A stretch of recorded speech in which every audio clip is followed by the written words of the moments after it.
আশা করি আপনারা সবাই ভালো আছেন। নতুন বছরের সন্তোষ ব্লগে আপনাদের সবাইকে স্বাগত। আমরা নতুন বছরের জন্য কালকে কেক এনেছিলাম, সেটাই এখন সেলিব্রেশন করব। আমি আর আমার হাজব্যান্ড মিলে কেকের প্যাকিংটা খুলেই দেখি কেকের কী কাণ্ড। কেকটা ওলটপালট হয়ে আছে।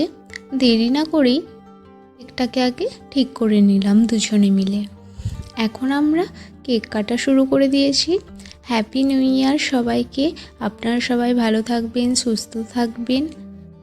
আর আপনাদেরকে তো কেকটা খাওয়াতে পারলাম না, আমরাই দুজনে খেয়ে নিলাম। আজকে আমরা পিকনিক করব দুজনে মিলে। সবাই মিলে তো আর করতে পারলাম না, তাই দুজনে মিলেই করে নিলাম। সকাল সকাল ঘুম থেকে উঠেই আগে চিকেনটাকে নিয়ে চলে এসেছিল। চিকেনটাকে ভালো করে ধুয়ে রেখে দিয়েছি। আর এইদিকে চিকেন পকোড়া করার জন্য চিকেনগুলোকে ম্যারিনেট করে রেখে দিয়েছি সব কিছু মশলা দিয়ে।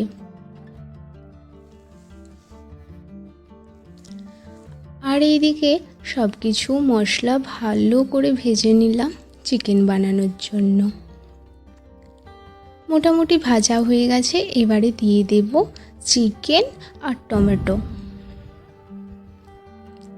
কিছুক্ষণ ধরে ভালো করে কষিয়ে নেব চিকেনটাকে। চিকেনটা হয়ে গেলেই কষানো, এবার দিয়ে দেব জল। জলটা দেওয়ার পরে 5 মিনিট চাপা দিয়ে রেখে দেবো। আর লাস্টে দিয়ে দেব ধনিয়া পাতা। মোটামুটি আমার এখানে চিকেনটা প্রথমে হয়ে গেছে। এবারে করে নেব রাইসটা অলরেডি করেই রেখেছিলাম চিকেনটা করার পরে। আর এখন আমি ভেজে নেব গাজর, ক্যাপসিকাম, মটর আর কাজু, কিশমিশ, কাঁচা লঙ্কা। ঘি আর তেলের মধ্যে দিয়ে দিয়েছিলাম কাজু কিশমিশটাকে প্রথমে ভেজে নিয়েছিলাম, তারপরে সব সবজি একসাথে ভেজে নিলাম। এখন রাইসের সাথে মিক্স করে দেব।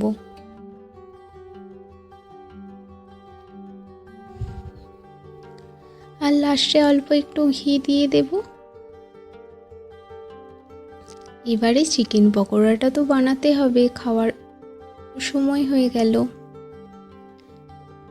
প্রথমে অল্প তেলে চিকেনগুলোকে হালকা হালকা করে ভেজে নিলাম। তারপর লাস্টে আবার একবার দিয়ে ভালো করে ভেজে নিলাম। আর আজকের মেনু ছিল রাইস, পাঁপড় ভাজা, চিকেন আর চিকেন পকোড়া। আর এখন আমরা খেতে বসে গেছি।